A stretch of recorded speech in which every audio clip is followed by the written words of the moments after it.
성경 말씀을 봉독합니다. 다니엘서 제10장 1절에서 7절까지입니다.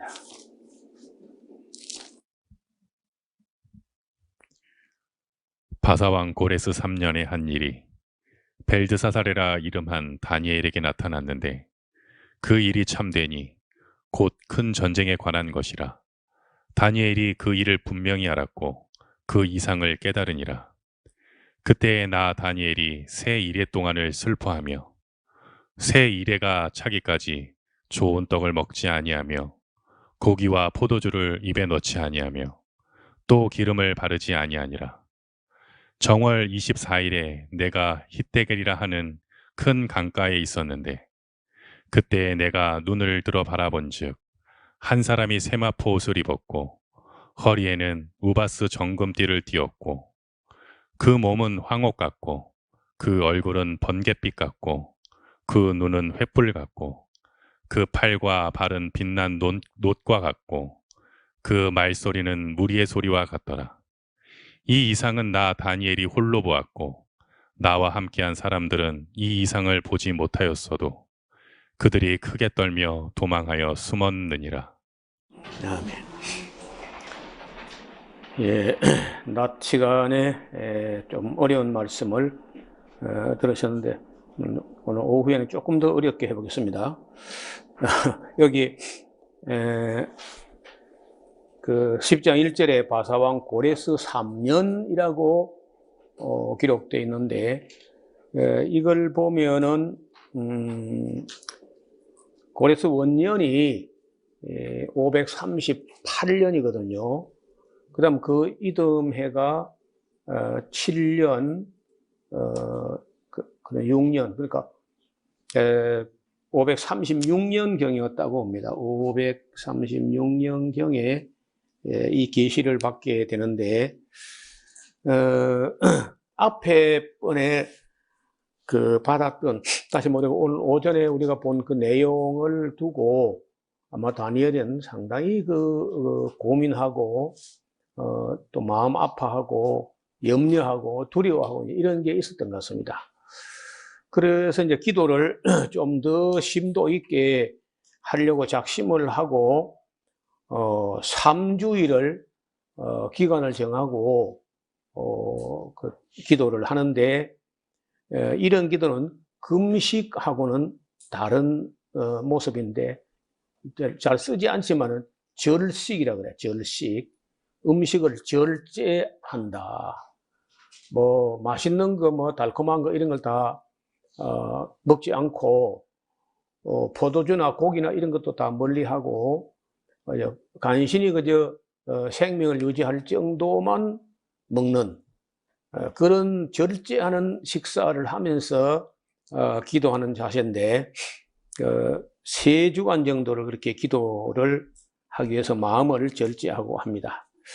정월 24일에 내가 hit데겔이라고 하는 큰 강가에 있었다는 겁니다. 그때 내가 눈을 들어 보니까 한 사람 같은 형상을 하고 세마포 옷을 입었고 또 허리에는 그 우바스, 아라비아 쪽에서 나는 건데 우바스산 정금으로 띠를 띄었다는 거예요. 그 몸이 황옥 같고 그 얼굴은 번갯빛 같고 그 눈은 횃불 같고 그 팔과 발은 빛난 놋과 같은데 그 말소리는 무리의 소리와 같더라. 이 이상은 그런 뭐 이상 혹은 환상은 다니엘이 홀로 봤고 그 자기와 함께 있는 사람들은 그런 이상을 보지 못했어도 그들이 크게 두려워 떨며 도망하여 숨을 정도로 어떤 무서운 광경이 나타났다는 거야.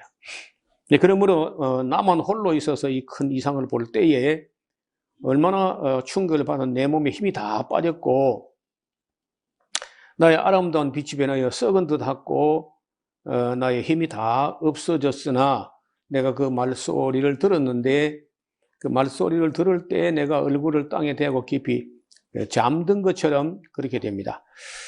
그때 한 손이 나를 어루만지면서 내가 떨더니 그가 내 무릎과 손바닥이 땅에 닿게 일으키고 그러니까 물을 꿇은 정도고 손바닥은 땅에 댄 정도로 이제 일으켰는데 그때 말씀하시기를 은총을 크게 받은 사람 다니엘아 내가 네게 이르는 말을 깨닫고 일어서라. 내가 네게 보내심을 받았느니라. 이건 이제 지난번에 만났던 가브리엘 천사하고는 좀 다른 모습인데 아마도 예수님 같으다 이렇게들 해석들을 합니다.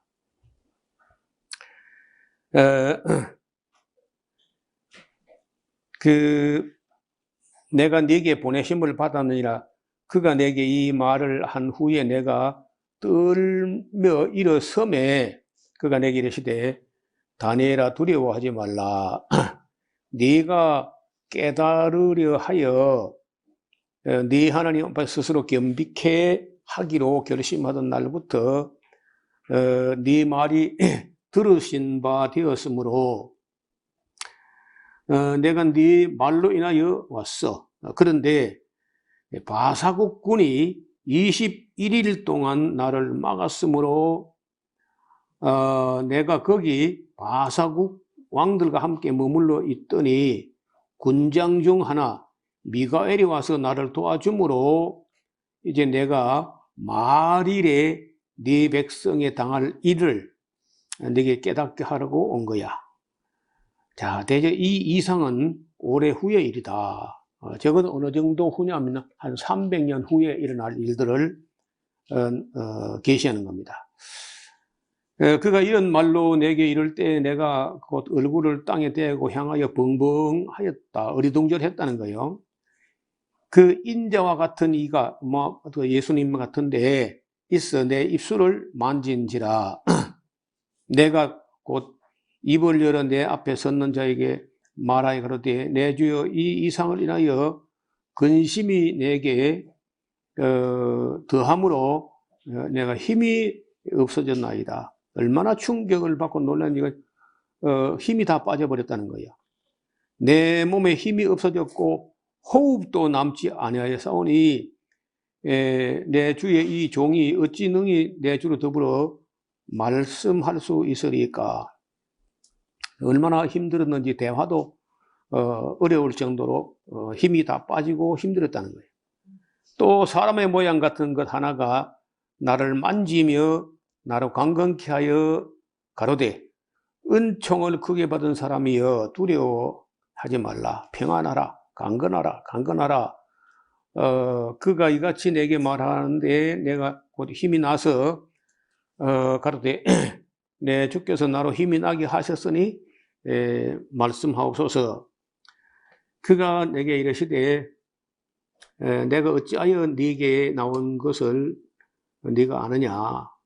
이제 내가 돌아가서 바사군과 싸우려니와 내가 나간 후에는 헬라군이 또 이럴 거야. 오직 내가 먼저 진리의 글에 기록한 것으로 네게 보이리라.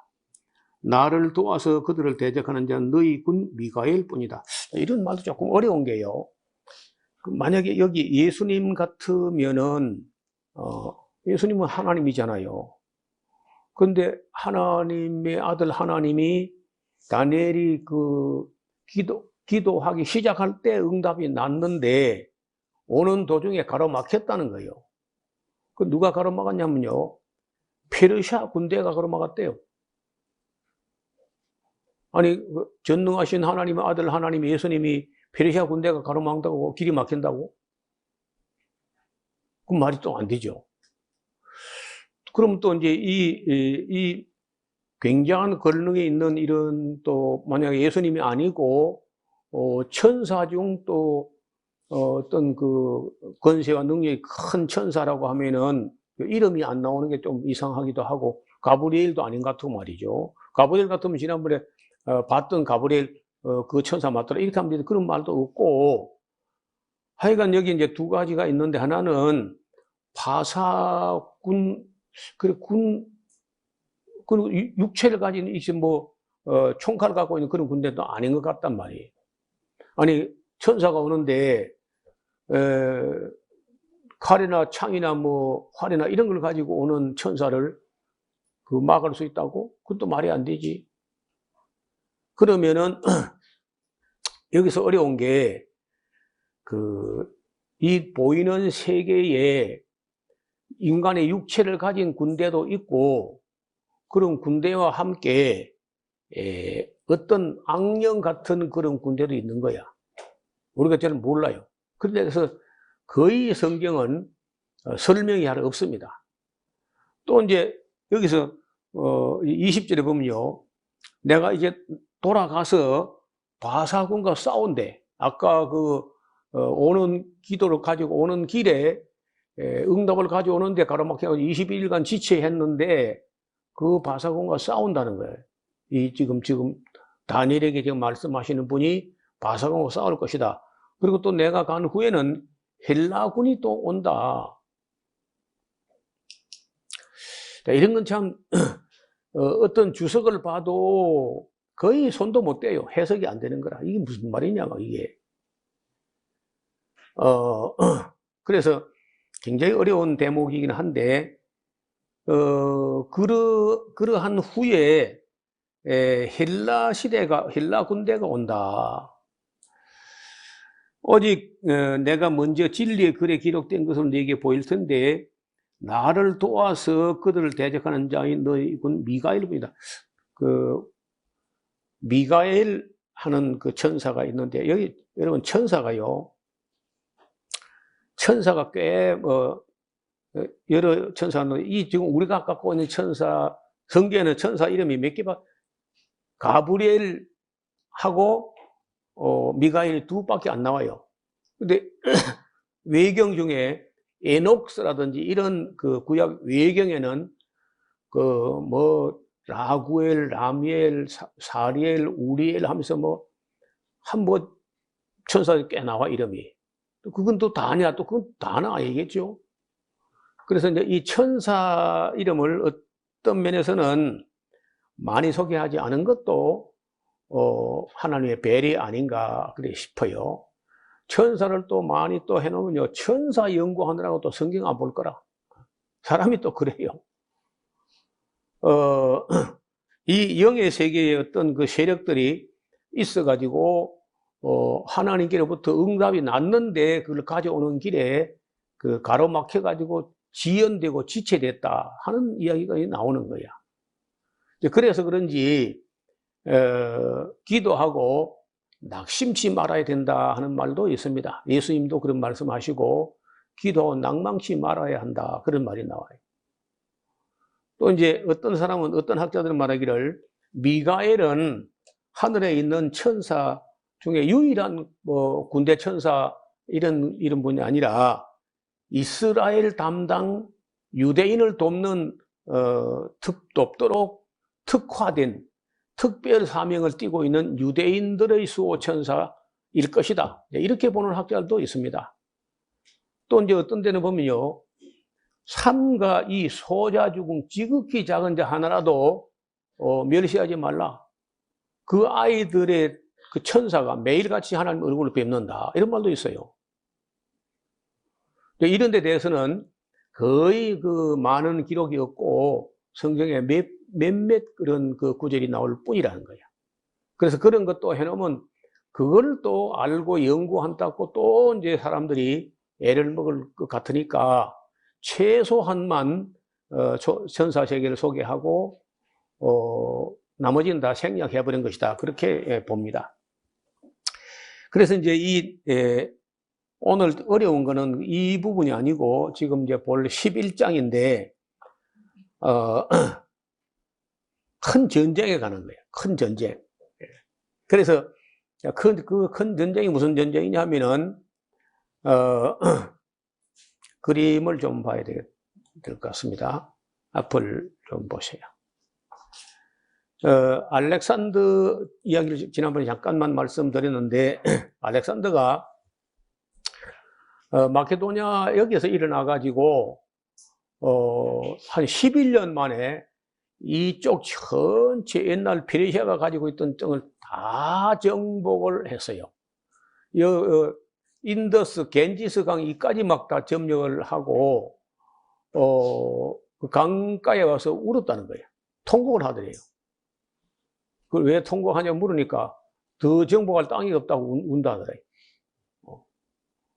그렇게 이제 이렇게 정복하는데 여기 알렉산더스 엠파이어라고 이 넓은 이 땅이 전부 다 알렉산더가 정복한 땅인데 그 33살에 그냥 요절해요. 바벨론 땅에서 이제 죽게 되는데 그냥 죽은 게 뭐 술을 너무 많이 먹었고 또 장군들이 말을 안 들어. 마케도냐를 떠나온 후에 11년간 계속 앞으로만 하지 고향으로 갈 의사가 하나도 없어. 만약에 알렉산더가 한 50살이나 60, 70까지 살았으면요 한국까지 왔을 거라. 일찍 죽어서 다행이지. 계속 앞으로 가는 거예요. 계속. 자기는 뭐 여기 가서 뭐 이 박트리아 공주 록사나하고 결혼도 하고 뭐 이렇게 뭐 지멋대로 하지만은 다른 병사들은 집 나온 지 11년 됐는데 장가도 못 가고 뭐 그리고 고향을 간다는 보장도 없고 이제 맨 또 죽고 이제 알렉산더 내 대체로 이기지만은 그래도 또 싸워도 보면 죽는 사람도 있는 거야. 근데 장군들이 이제 슬슬 말을 안 듣고 알렉산더에게 뭐 대들기도 하고 반대하기도 하고 이제 이렇게 하니까 알렉산더가 뭐 술을 뭐 엄청나게 먹고 그리고 뭐 열병이 걸려 죽었다. 뭐 공식적인 거는 그래요. 공식적으로는 그렇는데 또 다른 학설은 알렉산더를 반대하는 사람이 이 사람 이거 살려두면은 우리 영원히 고향 못 간다 해가지고 알렉산더 마시는 술에 누가 뭐 이렇게 그럼 끝나잖아요. 그래서 아마도 독살됐을 거다. 한 두 가지 이론이 팽팽해요 지금도요. 공식적으로는 그냥 술을 먹고 열병 걸려 죽었다 이제 이렇게 나와 있지만은 그러니까 이기는 것도 좋지만 너무 이기고 그러면 이제 끝이 안 좋아요. 나폴레옹도 마찬가지야. 너무 이기고 하다가 나중에 뭐 러시아 가서 아주 묵사발 됐잖아요. 추운데 가가지고. 그런 지는 것도 곤란하지만 너무 이기는 것도 곤란해. 그러면 다 망해요. 결국은요. 끝이 안 좋은 거야. 예수님 말씀이 칼을 가진 자는 칼을 망한다. 그래서 이기는 것보다 더 잘한 거는 전쟁 안 하는 겁니다. 그래서 지금까지 인류 역사에 가장 위대한 그런 철학자라든지 이런 사람들은요, 전쟁하는 거는 어리석고 악한 거라는 거예요. 어리석은 거하고 악한 거. 강하기는 한데 어리석고 악하다는 거예요. 그리고 백성들, 나라들, 국민들 다 힘들게 해요. 그래서 전쟁을 부추기는 그 왕이나 대통령은 좋은 사람 아니야. 어떤 경우를 막론하고 전쟁할 힘을 들여서 평화를 만들면 얼마든지 할 수 있다는 거죠. 얼마든지. 최근에 미국에서 대학생들이 온 미국 전 대학교에서 거의 다 들고 일어났는데 이스라엘 돕는 미국이 나쁘다. 이래가지고 대학생들이 막 들고 일어났는데 그걸 또 이제 뭐 미국 정부에서는 또 기분 나빠하고 그거는 반유대주의 안티세미즘 반유대주의 운동하는 거 아니냐 하고 뭐 이걸 또 나쁘게 보고 이래가지고 지금 시끌시끌해요. 그런데 지금 미국의 유수한 대학들이 다 들고 있나 지금요. 왜 이스라엘이 악한 전쟁을 하는데 잔인한 전쟁을 하는데 인권도 인도주의도 다 묵살하고 그 불쌍한 그 가자지구 사람들을 그렇게 많이 죽이고 잔인하게 그런 걸 왜 돕냐? 이게 미국이 할 짓이냐? 하고 막 대학생들 들고 있는데 내가 볼 때 대학생들이 만든 거라. 미국 대통령이 만든 게 아니고. 근데 왜 미국은 또 이스라엘 안 도울 수 없느냐?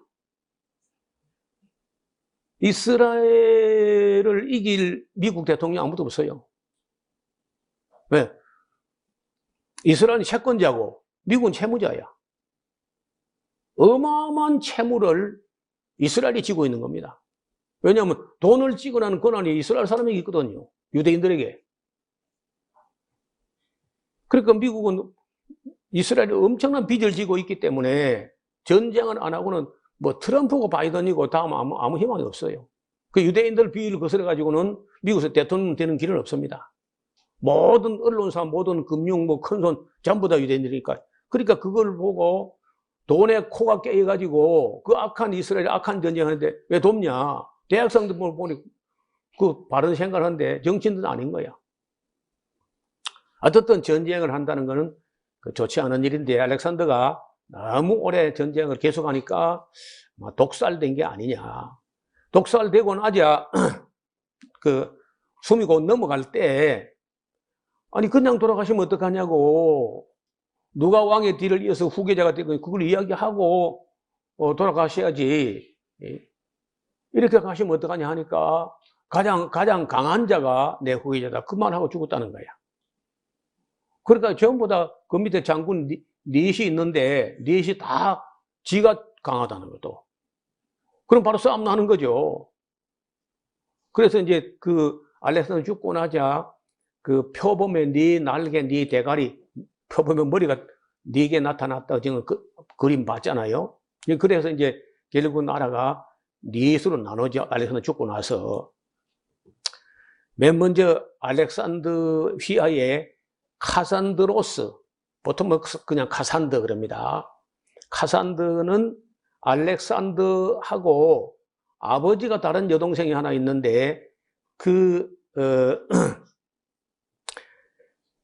이붐의 아버지 다른 여동생이라 그래. 영어로는 하프시스터, 절반만 여동생이다. 그래 그 남편, 그래 처남남매지간 되는 카산더 장군이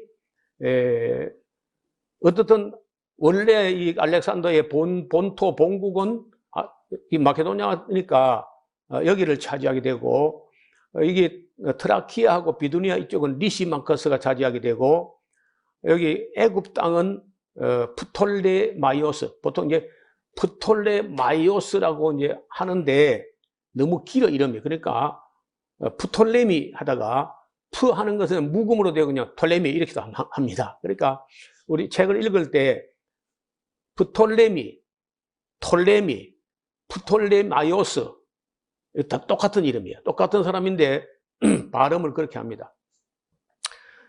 그리고 여기는 원래는 안티고누스라는 사람이 이 땅, 그러니까 예를 들면 이제 알렉산더가 이렇게 차지할 때 누구 땅을 차지했냐면요. 페르시아 제국을 정복한 거거든. 그러니까 페르시아 제국의 수도는 바벨론 내지는 엑바타나 페르시아 이쪽의 중심, 이거 이제 중심이니까 여기를 차지한 게 내가 최고다. 이제 안티고누스 자기가 최고라는 거예요. 그래서 여기 밑에 뭐 카산더, 리시마커스, 톨레미, 너희는 안티고누스가 너희는 내 밑에 쫄병이고 내가 최고다 이렇게 하니까 여기 이제 카산더는 빠지고 리시마커스, 톨레미 이 둘이 합해가지고 안티고누스라는 사람을 제거를 해요. 제압을 하려고 전쟁이 벌어지는데 그때 그 큰 공원을 세운 사람이 누구냐면 톨레미 왕조 밑에 셀류크스라는 사람이 장군이 있었는데 이 안티고누스라는 최강자를 제거하는데 자기가 최 큰 공로가 있다 해가지고 자기가 이 땅을 차지하겠다는 거예요. 그러니까 톨레미라는 사람이 야 지금 너 뭐 하는 거야 지금? 뭐 하기는 내가 언제까지 너 밑에 쫄병이냐? 나도 한 건 해야지 하고 이제 이 자기 상관이었던 톨레미하고 이 안티고누스가 차지하고 있던 이쪽 그 페르시아 제국의 본토 수도권을 장악한 셀류쿠스하고 이제 한판 승부를 해야 돼. 그래 이 전쟁을 이야기하는 게 이제 소위 말해서 150년 전쟁 혹은 시리아 전쟁이라도 그렇게 해요. 호엘레 시리아, 옛날 이 움푹 들어간 시리아 전쟁이다 하는데, 이 전쟁이 6차 전쟁까지 가요. 1차, 2차, 3차, 4차, 5차, 6차 전쟁하는데 150년 동안 해. 참 옛날 사람들 스케일이 좀 대단한 거야. 인류 역사에 100년 전쟁, 30년 전쟁 이런 거 있어도 150년 전쟁 이런 건 없어요. 그래서 이 유명한 전쟁, 1차, 3차, 4차, 5차, 6차 시리아 전쟁, 여러분 주보 뒷면을 펴봐요. 주보 뒷면에다가 그 종이가 모자라서 3차까지만 간략하게 요약을 해서 얹어놨는데, 그 시리아 전쟁 가로 열고 150년 전쟁, 시리아 전쟁은 기원전 3세기에서 기원전 2세기경에 호엘레 수리아를 둘러싸고 시리아 셀류커스 왕조와 이집트 프톨레마이오스, 톨레미라 그러죠, 사이에 벌어진 6차례 전쟁을 말하는데, 이 전쟁으로 양국은 자원과 병력이 다 소모하고, 이걸 이제 둘이서 봐요. 그 그림을 앞으로 다시 봅니다. 이 둘이서 당시는요, 세계 중심이 여기야. 여기 셀류커스 왕조, 여기가 세계 중심인데, 여기서 이제 패권 다툼을 톨레미 왕조하고 셀류쿠스하고 이제 150년 싸우니까 둘이 다 자금도 다 바닥나고 병졸도 남자는 다 거들나 다 죽는 거야. 그래도 이게 우리 둘이서요, 절대로 우리가 이까지 싸웠는데 여기 와서 우리가 포기할 수 있느냐? 못하죠.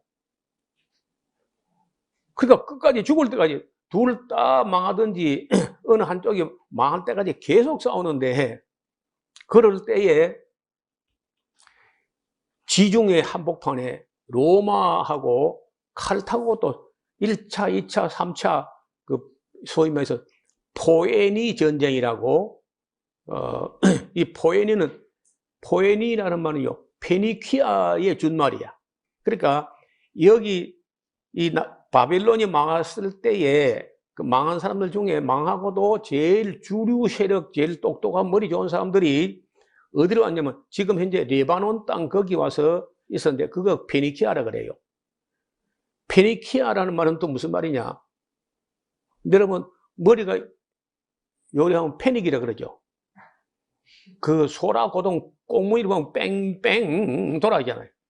그 패닉, 뺑뺑 꼬인다는 거 이렇게. 그래서 이 소라 고동을 여기 많이 나게 생겼어요. 여기하고 요 소라 고동이 많이 나는데, 이걸 가지고 창자를 꺼내면요, 그 창자 한 토막에 염료가 들어있는 거야. 소라 고동 꽁무니에. 그걸 갖다가 하도 많이 빼가지고 한 800마리, 1000마리 꽁무니를 깨면은요, 옷 한 벌 염료가 나온다는 거야. 그게 이제 왕족, 귀족들 아니면 그 자주색 옷을 못 만들어. 그리고 그 자주색, 비단과 자주색 옷감을 팔던 사람이 자주장사 루디아야. 성경에 나오죠. 루디아. 빌립보의 여자 집사 있잖아요. 그래서 그런 이 페니키아, 여기가 이제 하나의 문명을 말하는데, 이 페니키아 사람들이 굉장히 머리가 좋아가지고, 지금 현재, 그 지중해 일대에 있는 모든 문자의 기원이 전부 다 페니키아에서 출발해요. 알파벳을 말할 것도 없고. 그래서 그만큼 페니키아가 앞선 사람들, 이 페니키아가 망해가지고, 알렉산더 때 망하는데, 망해가지고, 알렉산더 망해가지고 어디 가냐면요, 칼타고로 가는 거야. 그리고 칼타고 사람들이 어디 사람이냐? 페니키아 사람들. 원래 바벨론 사람들이고, 바벨론에서 페니키아에서 칼타고 가가지고, 칼타고 바로 건너편에 로마가 있거든요. 이탈리아. 칼타고는 북아프리카 꼭대기에 있고, 건너편에 바로 바다 건너면은 로마가 있는데, 그 이제 로마의 스키피오하고 한니발하고, 칼타고 한니발하고 전쟁이 붙었는데, 그건 이제 페니키아 전쟁이라. 그 페니키아 전쟁에서 칼타고 한니발이 이길 줄 알았는데, 로마의 스키피오가 이긴다고. 그 스키피오가 이기자마자 이제 로마가 지중해 패권을 쥐고 서서 이제 동쪽으로 해서 꿈틀거리기 시작할 때, 그때 이쪽에 동쪽에서는 셀류쿠스 왕조하고 애국의 톨레미 왕조하고 150년 싸워가지고 둘이 스스로 황새하고 조개가 서로 물고 있는 거야. 황새가 조개 혓바닥을 물었더니 조개가 또 황새 입을 물었어. 그러면 이제 서로 안 놓는 거죠. 네가 먼저 놔라. 내를 잡아먹으려고 서로 안 놓는 거죠. 그러면 이제 소위 어부지리가 생겼는데 누가 주워 먹느냐? 로마가 주워 먹는 거예요. 절대 놓지 말고 꽉 물고 있거라. 여러분, 이런 현상이 벌어졌는데, 이 셀류쿠스 왕조의, 왕조가 이제, 쭉 왕이 내려가지만요. 항상 이 용호상박을 하는데, 용호상박 혹은 남쪽에 톨레미 왕조 애국이라는 용이 있고, 북쪽에 호랑이 있는 거야. 그 용호상박, 용쟁 호투가 벌어지는데, 문제는 항상 사이에 이스라엘 땅을 두고 싸우는 거야. 여러분, 일본하고 청나라가 싸울 때 한반도를 사이에 두고 싸우는 거죠. 일본하고 러시아 싸우는데 한반도를 또 사이에 두고 또 싸우는 거예요. 똑같아. 그러면 애국 군대가 북쪽 왕국을 치러 올라가면서 이스라엘 땅을 밟고 지나가. 그리고 식량하고 여자 문제는 현지에서 조달하도록. 현지 조달하면 어떻게 된 거예요? 약탈하고 급탈하고 수탈하고 늑탈하고 강탈하고 이제 강도가 되는 거예요. 또 반대로 이제 이게 애굽이 패해가지고 돌아갈 때 또 약탈해. 이 셀류쿠스 북왕국이 또 애굽을 치러 내려갈 때 또 짓밟고 내려가. 또 후퇴 올라갈 때 또 짓밟고 올라가. 그러면 6차 전쟁을 해서면요 12번이나 짓밟혔다고 볼 수 있는 거라. 올 때 갈 때 올 때 갈 때 그냥. 그러면 그 때가 어느 때냐 하면은요, 사실은 이 이야기는 이제 말라기 끝나고 나서 해야 되는데, 그때가 어느 때냐 하면요, 말라기에 우리가 보면은 이스라엘 백성이 하나님 섬기봐야 말짱헛거다. 이 번편스럽다. 하나님 섬기는 건 번편스럽고 번거롭다. 이제 이렇게 해가지고 하나님 떠난 후에, 그래, 하나님 섬기는 게 좋은지, 이방신을 섬기는 게 좋은지 느끼기 잘 해봐라. 하고 하나님 떠난 후에, 말라기 떠난 후에 이런 이 대전쟁이 나는데, 이 전쟁이 나기 전에 다니엘에게 이 전쟁이 난다는 것을 계시로 보여줬다는 거예요. 그래서 오늘날 독일의 좀 자유주의 신학자 이런 사람들은요, 이게 다니엘이 쓴 게 아니라는 거야. 역사가 다 이루어진 걸 보고 BC 2세기경에 이걸 다니엘이 쓴 것처럼 다니엘의 이름을 빌려가지고 예언서처럼 쓴 것이지, 그 신구약 중간사, 다시 말하면 BC 2세기경에 이런 전쟁이 일어나는 걸, 전쟁 다 끝난 후에 일어나는 걸 보고 다니엘의 이름을 빌려가지고 묵시문학으로 썼다. 이렇게 이제 이런 해석을 한 사람도 있습니다. 근데 또 한국에서도요, 조금 자유로운 신학 분위기, 예를 들어서 한신대, 감신대, 장신대, 한신대, 감신대, 이제 장신대, 이런 조금 진보적인 그런 노선에 서 있는 학자들은 거의 그렇게 믿습니다. 다니엘이 쓴 게 아니고 다니엘의 이름을 빌려가지고 묵시문학 작품으로 쓴 것이다. 환란 시대에 끝까지 참고 신앙의 지조를 지켜야 된다는 것을 피력하는 그런 묵시문학 작품이지, 이거 예언서는 아니다. 이렇게 말하는 분들이 독일 자유주의 신학자, 우리나라 같으면 한신대, 감신대, 장신대 정도 되면은 대부분 이렇게 믿고 있습니다. 근데 교회 가서는 또 그 말 잘 못하죠. 저는 아직도 글쎄, 아직도 저는 다니엘이 썼다 이렇게 믿는 입장인데, 그래 저같이 말하면요, 구제불능이라는 거야. 저런 사람들은 기독교 근본주의자다 그러면서, 문자들을 믿는 근본주의자라 그러면서 신학적 대화가 안 되는 사람이다, 이렇게 이제 우습게 보는 거예요.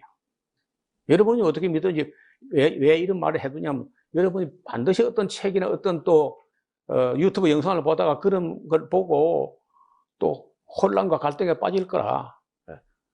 그런 거 들어도 슬퍼하는 의욕하지 말고 저는 또 노 목사가 전에 이야기하더라. 그 정도 넘어가야지. 그것도 혹해 넘어가가지고 흔들리거나 혼란에 빠지면 곤란해. 하여간 이 전쟁에서 북왕국 할 때는 셀류커스 왕조를 말하는 것이고 남왕국 할 때는 애국을 말하는 그거는 확실히 해놔야 됩니다. 그래서 그 1차 시리아 전쟁 그 주보에 보시면요. 기원전 274년부터 271년까지 한 3년 넘어 싸운 전쟁이고 2차 전쟁은요. BC 260년부터 253년까지 한 7년 전쟁을 치른 그런 전쟁입니다. 거기 맨 밑에 그 페이지 2차 밑에 맨 밑에 셋째 줄로 보면 기원전 253년경에 안티오코스 북쪽 왕이죠. 는 그 프텔레마이오스 왕조의 화약을 맺고 톨레미 2세의 딸 베레니케 페르노포라스하고 결혼을 하게 됩니다. 그래서 정략적으로 화친을 하는 것처럼 하죠. 그러나 기원전 246년 애굽의 톨레미 2세가 죽고 나자 안티오코스는 이혼한 전처, 그러니까 전처 라우디케라는 여자와 결혼을 했었는데 이게 이제 애굽에서 그 딸을 주었던 그 프톨레미가 죽고 나 2세가 죽고 나니까 그 애굽의 공주였던 사람을 팽개쳐버리고 자기 본처 라우디케하고 이제 재결합을 합니다. 그 베르니케와 라우디케의 갈등은 깊어지게 되고 안티오코스가 죽고 나니까 왕위 계승 다툼 과정에서 라우디케는 베르니케와 그 아들을 애굽 공주하고 애굽에서 결혼해왔던 그 공주하고 그 아들을 살해해버립니다. 그러면 또 전쟁 나게 생겼죠. 애굽에 자기 공주가 북쪽하고 화친한답시고 결혼식까지 시켰는데 그 라우디케가 자기 남편 죽고 나서 그 독살을 해버리니까 그럼 또 전쟁 나는 그래서 3차 전쟁이 벌어지는 거라. 그래서 이제 1차, 2차, 3차, 4차 계속해서 전쟁이 나는데 끝이 안 나요. 왜냐면은 그런 엄청난 희생을 치르는데 이때 우리가 질 수 있냐? 계속 싸워야지. 이길 때까지. 근데 나라가 작으면요, 전쟁도 빨리 끝납니다. 왜? 인원도 자원도 얼마 안 되니까 또 싸울 수가 없어요. 근데 큰 나라는요, 죽어도 또 남자들이 많이 있어. 돈도 많이 있고. 그러니까 이제 이 큰 나라가 당시에 세계 양대국, 페르시아 제국을 그 둘로 나눈 것처럼 될 정도로 그렇게 큰 세력이 있으니까 군인도 많고 자원도 많고 하니까 계속 싸우는 겁니다. 정말 전쟁은 어리석고 악한 거야.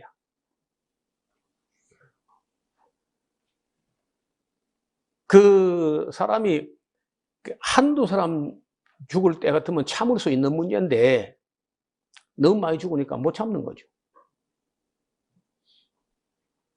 자, 이 전쟁 쭉 진행되는 중에 마지막 이제 그림을 좀 볼까요? 한번 봐요. 이 셀류커스 왕조, 이게 북왕국이야. 남방왕은 이제 톨레미 1세, 2세, 3세, 4세, 5세, 6세, 7세, 8세, 9세, 12세까지 나가고, 이쪽은요, 셀류커스 왕조는 안티오코스 1세, 2세, 3세, 4세 나가는데, 여기 이제 이름이 셀류쿠스라는 이름이 가끔 나오고 안티오코스 나오고 이렇게 이제 한 왕조 안에서도 이렇게 이름이 가끔 바뀌는데 책을 읽을 때 우리나라 같으면 아버지 이름 다르고 아들 이름 다르고 손자 이름 다 다르지 그거다 이름은 똑같이 거기다 1세, 2세, 3세 이름 붙여 안 하잖아요. 근데 그쪽 사람들은 그런 거 많이 해. 이름 짓는 걸 서투러 그냥 1, 2, 3을 붙여. 근데 그거 우리가 읽으면 참 혼란스럽고 이해가 안 됩니다. 저도 때로는 혼란스러워요. 아까 베로니카가 이제 애굽의 톨레미 2세의 딸인데 이쪽에 갔다고요. 가가지고 이제 이게 죽고 계속 또 벌어지고 또 벌어지고 여기 이제 이 안티오코스 3세라는 사람이 이게 상당히 막강한 왕이었고 전쟁을 잘해가지고 자기가 이제는 온 세계를 다 다스리겠다고 했는데 그때 그 당시에 무슨 일이 벌어지냐면요 지중해에서는 그 칼타고의 한니발하고 로마의 스키피하고 싸워가지고 한니발이 패퇴해가지고 그 전쟁도 참 납득이 안 되는 게 한니발이요. 코끼리 부대를 끌고 스페인으로 칼타고 스페인 건너가지고 스페인에서 피레네 산맥을 코끼리 부대를 끌고 넘어가가지고 알프스를 넘어가지고 로마까지 와요. 어떻게 그걸 넘어온지 뭐 지금도 이제 세계 전쟁사의 그 미스터리 중에 미스터리인데 그런 로마를 충분히 삼킬 있을 텐데 한니발이 로마 근방에서 진을 치고 빙빙 돌면서 싸워도 안 하고 그냥 건너가요. 건너갔다가 자마 전투에서 이제 패퇴하고 나서 그 한니발이 피해가 도망을 가가지고 이 안티오코스 3세에게로 가는 거라. 근데 여기 와가지고 안티오코스 3세를 꼬드겨가지고 내가 도울 테니까 2차 판에 로마를 응징하자, 로마를 치자. 그럼 이 사람이요, 지금 애굽하고 패권 전쟁을 해가지고 지쳐 있는데 그 조금 이겼다고 해가지고 그새 또 한니발이 와서 자기를 도와준다는 그 유명한 한니발이 돕다 하니까 그 성산이 있겠냐 하니까 성산이 있고 없고 일단 그리스부터 먼저 먹자 해가지고 그리스를 쳤어요. 쳤더니 로마가 메이아하고 바로 응징을 해가지고 이 안티오코스 3세가 아주 묵사월이 돼가지고 전쟁에 지게 됐는데 전쟁이 지고 나니까 전쟁 비용을 다 물어내야 돼. 지금 이집트하고 전쟁해가지고 애굽의 톨레미 왕자 전쟁해가지고 바닥에 나가지고 그리스를 치면은 거기 금은보화가 있어가지고 뭔가 보충 좀 될란가 해가지고 그 한니발에게 꼬여가지고 그리스와 전쟁을 했는데 로마가 개입하면서 패퇴하면서 이제 완전히 국군이 기울게 되고 그리고 이제 로마 빚을 갚아야 되는데 빚을 갚으려고 하면 이제요 온 또 어디 전쟁에서 또 다른 그 약탈할 만한 작은 나라를 쳐가지고 또 약탈 금을 모아가지고 계속 로마의 빚을 갚아야 되고 그리고 애굽하고 전쟁하면서 돈을 또 마련해야 되고 뭐 이러니까 이제 망하게 되는 거죠. 이런 이 어마어마한 이야기를 다 한두 시간에 할 수 없고 한 학기는 해야 돼. 제대로 하려면 한 학기는. 그러니까 신구약 중간사 하면 제일 큰 이야기가 이 150년 전쟁 이 이야기가 제일 큰 이야기야 사실은.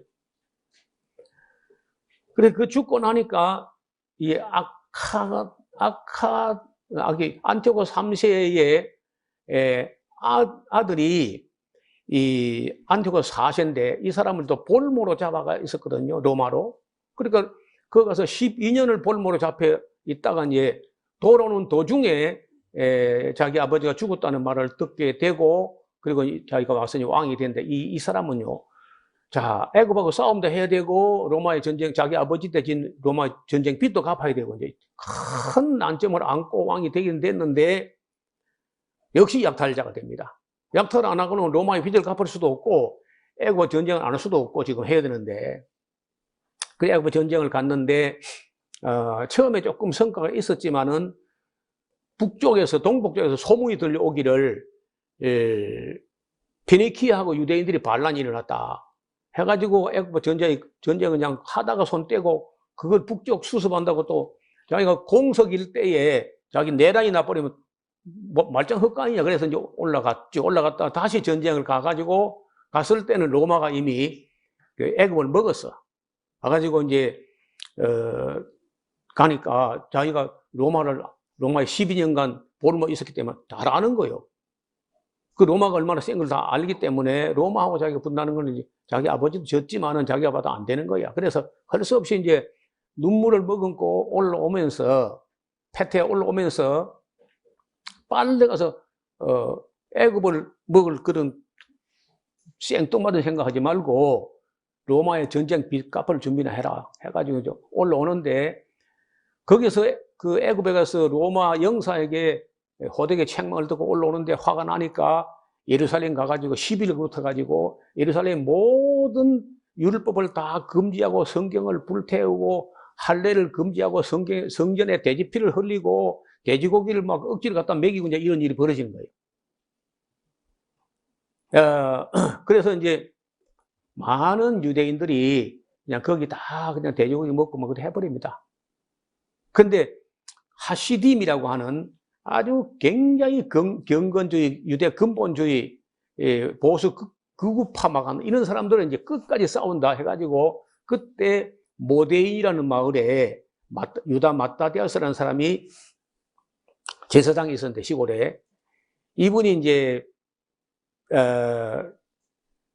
자기 아들들하고 소위 말해서 그 마카비우스 독립전쟁을 벌이는데 그때 그까지도 이제 그 신하를 보내가지고 돼지고기를 먹이려 그러고 또 돼지피를 흘리고 그 이방신에 제사를 드리라 그러고 막 이렇게 하니까 겁이 나가지고 어떤 그 동네 사람이 돼지고기 먹고 와서 그때 절하려고 나가는데 마따디아스는 늙은 제사장이 칼로 가지고 그 자기 동족을 쳐 죽여버리고 안티오쿠스 판스가 보낸 그 사신도 그냥 죽여버리고 그리고 이제 게릴라전을 벌이면서 전쟁이 벌어집니다. 소위 말해서 유대 독립전쟁이라고 이것은 마카비 1서 2서라는 신약 그 신구약 외경 신약과 구약 사이의 외경 속에 기록되어 있어요. 이 어마어마한 전쟁 이야기를 그 전쟁에 대한 계시를 다니엘이 받았는데 고민이 돼 가지고 앞에 받았던 우리가 낮에 본 그것만 해도 고민이 돼 가지고 또 기도했는데 기도하니까 더 또 큰 전쟁 이야기가 계시로 보이니까 다니엘이 뭐 그냥 나이도 많은데 그때 뭐 다니엘은 거의 100살 가까이 될 텐데 기진맥진했다는 거야. 들을수록 처음에는 그렇잖아요. 예레미야서를 보고 예레미야 25장부터 29장을 보면은 70년이 차면은 황폐된 예루살렘이 다시 회복된다 그런 얘기를 보고 희망을 가지고 기도했는데 뭐 이래 70을 가지고 기한이 있다 해가지고 그것 굉장히 무서운 이야기였고 그게 궁금해서 또 기도했더니 더 큰 전쟁이 또 나오니까 다니엘이 얼마나 충격이 됐겠어요. 노인네가. 그래서 아마도 다니엘이 그 기도하고 응답 받는 중에 또 몇 번 아마 졸도할 정도로 충격을 받은 거예요. 그런 이야기가 이 다니엘서 이야기입니다. 그래서 11장은 그렇게 이해하시면 되면 남방왕 북방왕 그런 얘기가 21절에 보시면요 또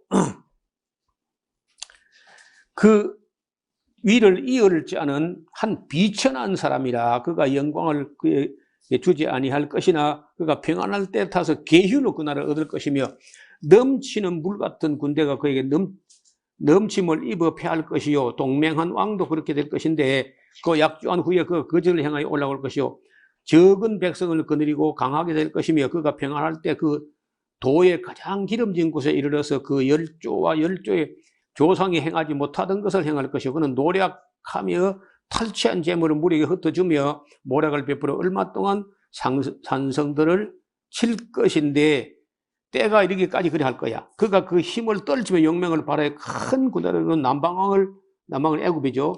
칠 것이고 남방왕도 힘이 크고 강한 군대를 거느리고 맞아 싸울 것이지만 능히 당하지 못해. 이는 그들이 모략을 베풀어 그를 침이라.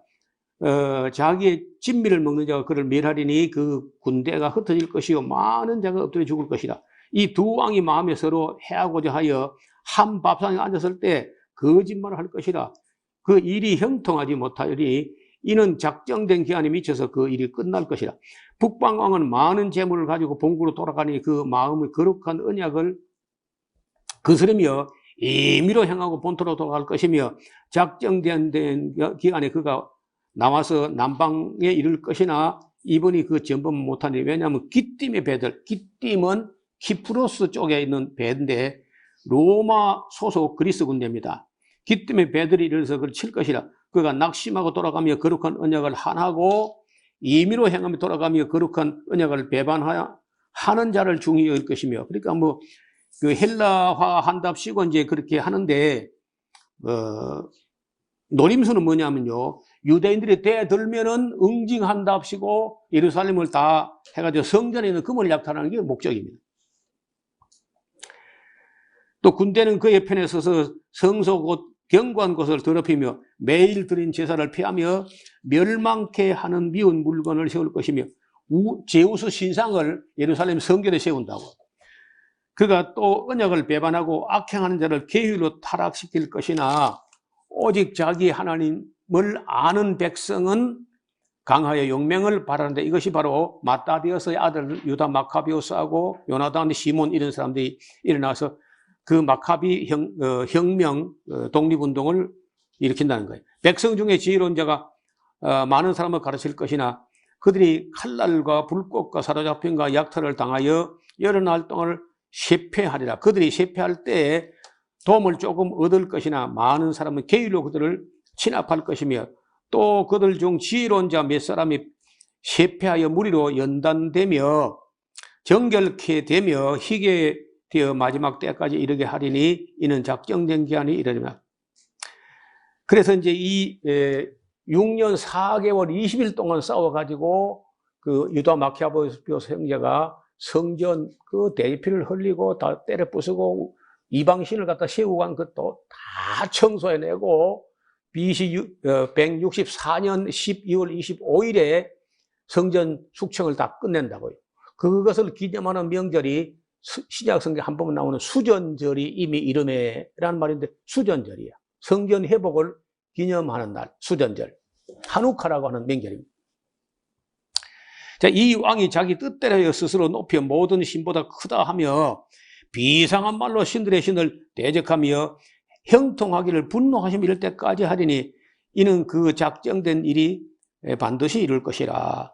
그가 모든 것보다 스스로 크다고 하면서 열조의 신들과 여자의 사모하는 것들 돌아보지 아니하며 아무 신이든지 돌아보지 아니할 것이나 그 대신에 세력의 신을 공경할 것이요, 또 열조가 알지 못하던 신에게 금, 은, 보석과 보물을 들여 공경할 것이며, 그는 이방 신을 힘입어 크게 견고한 산성들을 취할 것이고, 무릇 그를 안다 하는 자에게는 영광을 더하여 여러 백성을 다스리게 하면서 그에게 뇌물을 받고 땅을 나눠주기도 하리라.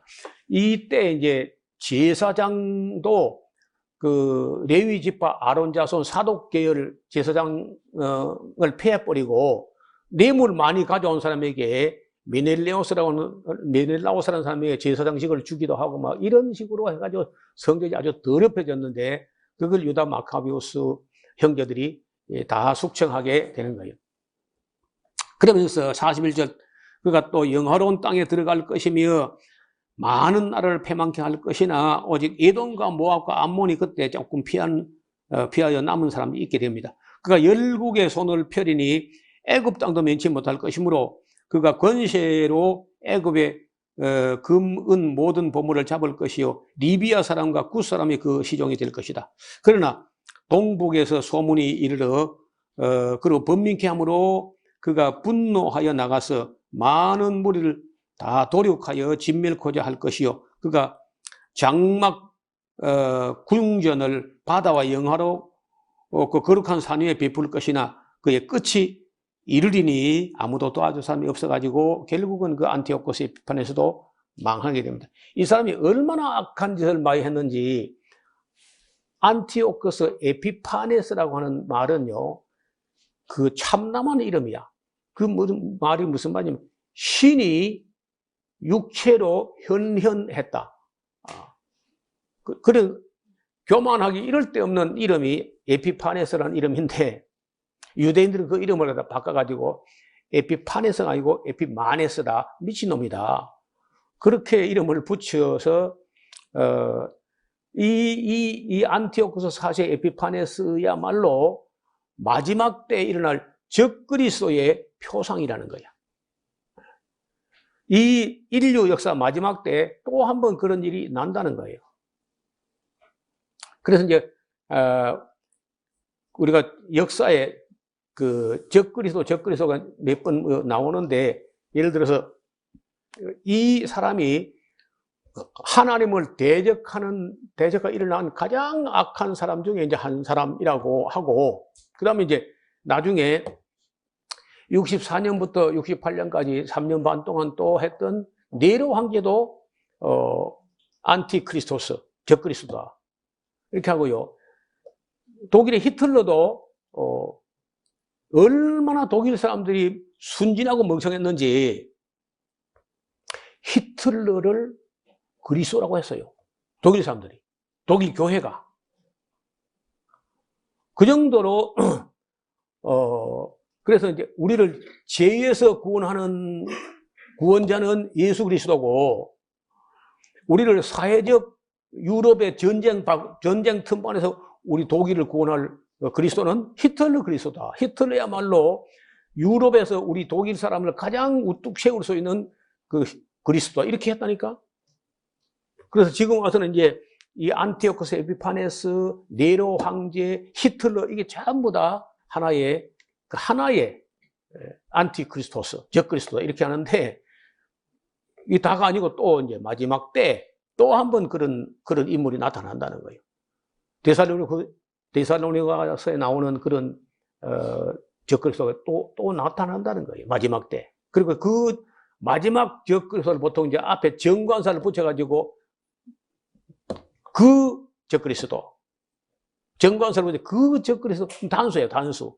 적그리스도들이 아니고 그 적그리스도는 그냥 자연사 하는 게 아니고 예수님이 오셔가지고 예수님에 의해서 죽임을 당하는 그 적그리스도, 짐승이라고도 하고 적그리스도라고 하는 그런 인물이 또 나타난다는 거예요.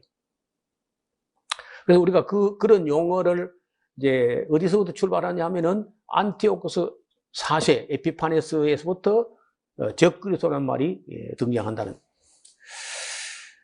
자, 그래서 우리가 이제 이러한 역사를 다시 말하면 우리가 일단 뭐 3명 정도를 봤잖아요. 안티오코스 에피파네스 4세. 그 다음에 이제 네로 황제. 그 다음에 히틀러. 이런 거와 같이 또 인류 역사의 마지막 종국사적 종말에 이러한 사람들 오른손이나 이마에 표를 받게 하고 그 표를 받지 않은 사람은 매매도 못하게 하고 그런 사람이 또 나타난다. 그거 보는 것이 이제 종말론의 한 입장인데, 어떤 사람들은 그게 바로 네로고 이제는 안 나타난다. 우리 장로교서는요, 네론 카이사르라는 그 단어의 이니셜에다가 그 게마트리아 수비학이라고 알파벳 글자에다 숫자를 매겨가지고 읽으면 666이 된다.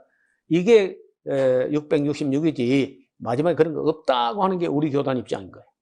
그 영국의 C.H. 다트라고는, 찰스 헤럴드 다트라는 사람이 주창한 종말론인데, 실현된 종말론, 리얼라이즈드 에스카톨로지라고 하는 종말론은 이제 그런 입장인데, 나는 또 그렇지 않다고 했더니 그 이제 총회에서 또 시비를 건 거죠, 저한테도. 저는 미래에 그런 게 나타난다 이렇게 보는 입장이고, 우리 영국하고 우리 한국의 장로교단 대부분은 이미 종말은 이루어졌다고 보는 사람들입니다.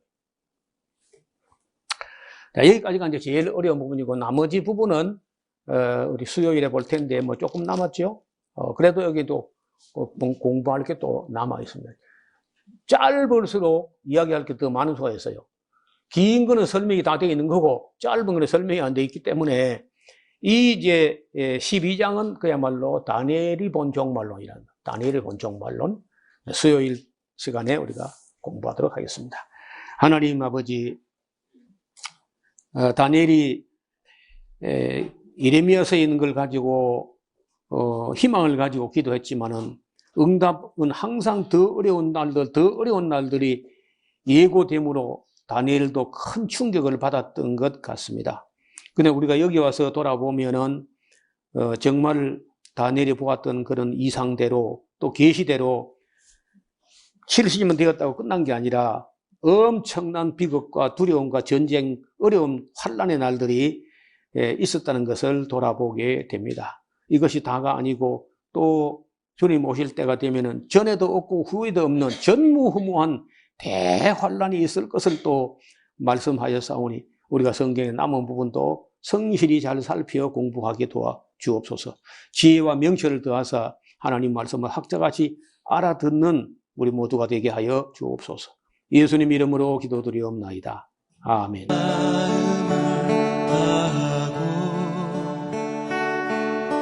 성품을 다하고 힘을 다하여서 여호와를 사랑하라.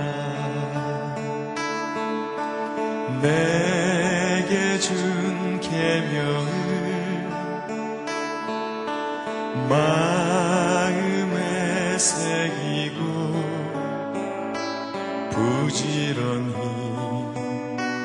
부지런히 이웃에게 전하여라.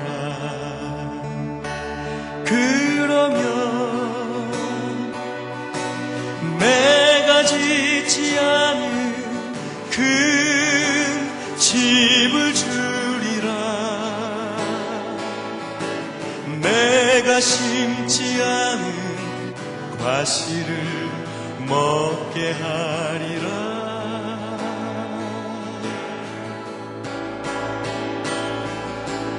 그러나 한 가지 잊지는 말아라. 죄인 된 우리를 구원하신 여호와